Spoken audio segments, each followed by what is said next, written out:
ये जो आप 2-3 वर्ल्ड कप गुजरे ना, ये T20 वाला, ये वाला, ये सिस्टम बिल्कुल एक्सपोज हो गया।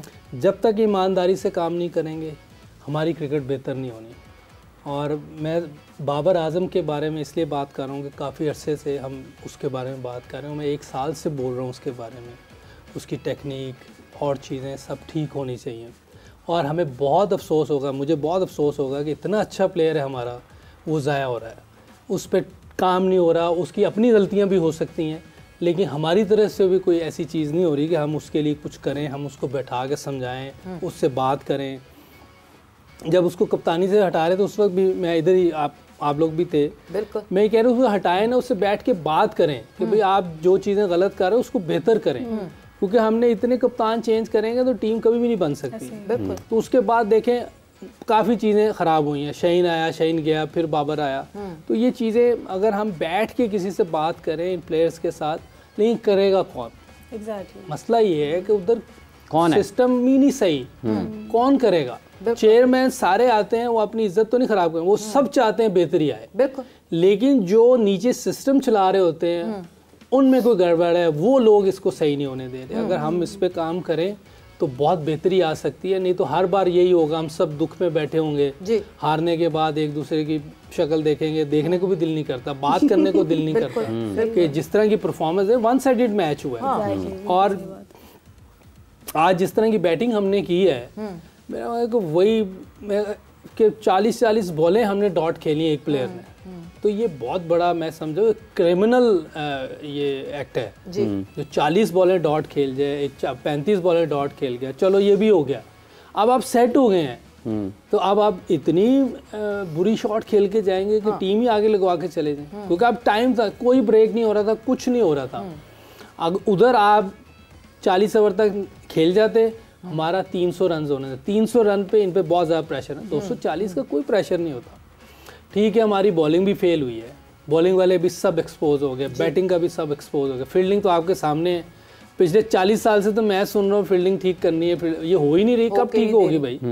तो ये कब चीज़ें ठीक होनी है? कोई चीज़ हमारी अप टू मार्क नहीं है, तो ये सिस्टम का फेलियर है, इसको हमने बेहतर करना। बिल्कुल, कप्तान बदले जा रहे हैं, शक्लें बदली जा रही हैं, गलतियां वही हैं, गलतियां उसी तरह चलती जा रही हैं। मतलब अगर बाबर से मोहम्मद रिजवान का सफ़र हो गया तो लग ऐसे ही रहा है कि वही सिर्फ मोहम्मद रिजवान है, मगर बाबर की तरह की गलतियां, वही मिस्टेक्स, कोई एक दफ़ा पाकिस्तान टीम ने एक दफ़ा इस मैच में जो है वो टीम इंडिया को चैलेंज नहीं दिया। मगर एमन, ये तो हम सबको पता था, जिस वक्त ये मैच स्टार्ट हो रहा था उस वक्त team India was the favourite team.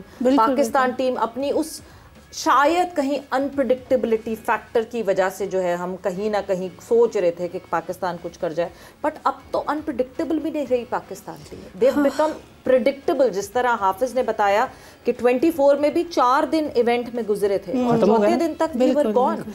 ये चैंपियंस ट्रॉफी के चौथे दिन में ही वी आर गॉन। तो क्यों हम इतनी उम्मीद लगा लेते हैं अपनी टीम से? पता नहीं। सबसे पहले ये आगाज़ ही मैं हाय से करूँगी कि क्योंकि हम हमेशा ही बहुत ज़्यादा उम्मीद लगा लेते हैं और हमें लगता है back of the mind we know कि यार कुछ होना है, ऐसा ही है कुछ कि भाई मसला तो आएगा और हार जाएंगे, लेकिन फिर भी शायद पाकिस्तानी हैं वो एक पैट्रियाटिज़म जाग जाता है और अपनी टीम के लिए हम जोशीले हो जाते हैं। मगर कि शायद इस दफ़ा हम जीत जाएं, शायद इस दफ़ा हमारी किस्मत जो है रंग ले और हम जीत जाएं, लेकिन होता नहीं है। और सबसे पहले तो मैं अपनी टीम को और पाकिस्तान की और इंडिया दोनों की टीम के लिए गाना जो है ना, इससे ही मैं शुरुआत करूँगी। वो गाना ये है कि अच्छा, मैं एक कदा कलामी की माल चाहूँगा। अगर हम शाहिद आफरीदी साहब ने हमें ज्वाइन किया है, अगर हम शाहिद भाई के पास चले जाएं और उनसे उनकी राय लें, क्योंकि अगर शाहिद आफरीदी, अस्सलाम वालेकुम शाहिद भाई, पाकिस्तान का चैंपियंस ट्रॉफी में तकरीबन सफ़र अपने अख्ताम को पहुँचा है। आप 2023 का वर्ल्ड कप भी आपने देखा, 24 वाला T20 वर्ल्ड कप भी देखा, 25 की चैंपियंस ट्रॉफी हमारे सामने है। क्या एहसासात हैं आपके और कितनी तकलीफ़ हुई आज के मैच के नतीजे से आपको? वालेकुम सलाम इमरान। मायूसी तो है, और लेकिन मुझे अपनी टीम का भी पता था और मुझे इंडिया की टीम का भी पता था। देखें इमरान, अगर आप 2025 के अंदर 1980 और 1990 की क्रिकेट खेलेंगे, उस माइंडसेट से खेलेंगे, तो आप रिजल्ट हासिल नहीं कर सकते। दुनिया बहुत आगे चली गई है, क्रिकेट बहुत आगे चली गई है। मेरे ख्याल में 2017 के बाद आप जितने भी ट्रॉफीज आई हैं, बड़ी बड़ी एशिया कप्स वगैरह, T20 वगैरह, सारे हमारी क्या अचीवमेंट है। हम हमेशा तैयारियों की बात करते हैं, हमें ये तो पता नहीं होता कि हमारा ओपनर कौन होगा। हमारी सिलेक्शन ये है कि हमें अपनी कंडीशन में हमें ये नहीं पता कि हमारी कंडीशन में स्पिनर्स ज्यादा खेलेंगे कि फास्ट बॉलर। आज अगर इंडिया के स्पिनर्स ने किए तो 5 तो इंडिया के स्पिनर्स ने आउट किए हैं, हमारा एक ही रेगुलर बॉलर। जहां पे आपने मैच को चेंज करना था, हमारे पास स्पिनर्स नहीं थे, हमारे पास अटैकिंग फील्ड नहीं थी। मैं ग्राउंड में देख रहा था कि इंडिया के बॉलर्स जो थे वो उनके स्पिनर्स थे, उन्होंने सर्कल में मिड ऑन या मिड ऑफ को फील्डर कभी कभार ले लेते थे अटैक करने के लिए। तो आप कैच भी छोड़ रहे हो फिर आप, तो आई मीन कि इस तरह तो जीत या इस तरह तो क्रिकेट नहीं होती। क्रिकेट को तो आपने आई मीन कि आप बैटिंग स्टैंडर्ड्स हमारे चेक करें, हम किस माइंडसेट के साथ बैटिंग कर रहे हैं यार। आप वर्ल्ड क्लास टीम के साथ खेल रहे हो, आपका अटैक आपका डिफेंस है। आपको अगर जीतना है तो आपको अटैक करना पड़ेगा बड़ी टीम के खिलाफ, अब पॉजिटिव खेलना पड़ेगा। बार बार कह रहे, जो लड़का खेल जाता है, जैसे सऊद शकील की बात करता हूं यार, सऊद शकील आप अभी मोहम्मद रिजवान आउट हुआ है यार, आप गेम को लंबा लेके चलो। हम अभी तक एक विराट कोहली को कंट्रोल नहीं कर सके जो कि रिटायरमेंट के करीब है, हम उसको रन नहीं रोक पा रहे अभी तक। तो आई मीन गलतियां बैटिंग, बॉलिंग, फील्डिंग तीनों में गलतियां हैं। जिस तरह मैंने शुरू में कहा था कि जितनी भी टीम है वो सारी तैयारियों के साथ आई हुई है। अब आपके पास किसी भी बैटिंग, बॉलिंग, फील्डिंग जिसमें भी आप गलती करोगे आप एक्सपोज हो जाओगे, दूसरी टीम आपके ऊपर हावी हो जाएगी। तो बहुत ही अफसोस हुआ है, ऑनेस्टली बहुत ही अफसोस था, लेकिन मुझे तकरीबन 80% रिजल्ट का पता भी था।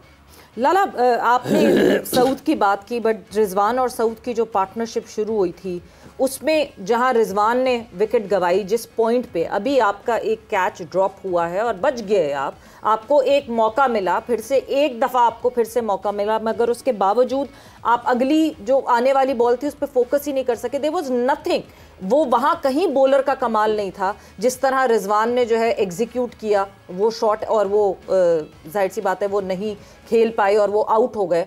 मोहम्मद रिजवान के ऊपर भी तो बहुत सारी जिम्मेदारी बनती है, वो कप्तान है, he needs to lead from front. बिल्कुल सही कह रही है सवेरा। मैं तो हमेशा कप्तान की एग्जांपल देता हूं कि वो फ्रंट से लीड करता है टीम को। रिजवान और सऊद में से एक को लंबा जाना ही था अगर आपने अच्छा टोटल करना था। तो आई मीन के बैटिंग बहुत बड़ी बड़ी गलतियां की हमने मेरे ख्याल में गेम को उन्होंने ऑनेस्टली उनको तो ये पता था कि ये सारे डॉट बॉल्स ही खेले जा रहे हैं, रन भी नहीं, 3 की एवरेज से तो हम रन कर रहे थे। आप शुरू के पावर प्ले में अगर आप देखें हमने क्या रन किए हैं, ठीक है, आप विकेट भी गंवा रहे हो और पावर प्ले को यूटिलाइज भी नहीं कर रहे होते हो, तो जाहिर बात है जब आप नहीं कर रहे हो तो सामने वाली टीम तो हावी होगी आपके ऊपर। आप जब तक स्ट्राइक रोटेट नहीं करोगे आप बॉलरों के ऊपर प्रेशर नहीं डाल सकते। हम वही वाली बात है कि 80s 90s वाले माइंडसेट से खेलोगे तो आप क्या रिजल्ट निकालोगे 2025 में।